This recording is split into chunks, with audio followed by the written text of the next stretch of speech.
Hey, it's Jess from Head to Toe Health. We're going to run through an ab curl. This is a really good way to work the abdominals without recruiting the hip flexors or psoas, and a really nice way of protecting the neck as well.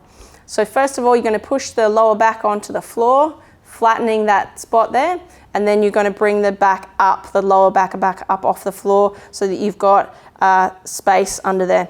Relax into a position between those two where you're comfortable. So this is going to be a neutral position. We're going to maintain this position throughout. If you imagine there's a blueberry underneath your back there, we don't want to squash that down, but we also don't want to come off the blueberry too much so it will roll away. You're going to pop the hands up behind the neck, behind the head, and the thumbs are going to go just under the base of the skull, just in that soft tissue part. You're going to push back onto the hands with about 5% of your strength. So it's a very light push into that spot, and place the tongue on the roof of your mouth as we go. The feet come a little bit wider than shoulder width apart, and the toes splay out to the side. So you're rotating the feet outwards. This is going to help with your psoas, trying to reduce the contraction of that. So from that point, just coming up, squeeze up through the abs, and we're going to take the shoulder blades just off the floor. So this is your starting position.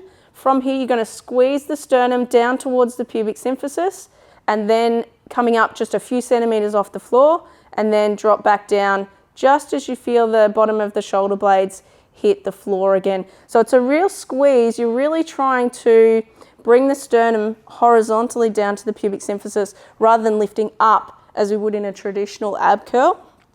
So it's a squeeze down, and you're just shortening this tissue through here. So if you really imagine that happening, you'll find you'll get more control of that muscle and more contraction of that muscle. Again, as you go, you're trying to maintain that lower back position. That's really important. With your breathing, as you're coming up, you're breathing out, and as you're coming down, you're breathing in. So you're working with the natural opening and closing, expansion and contraction through the abdominals and through the ribs as you breathe.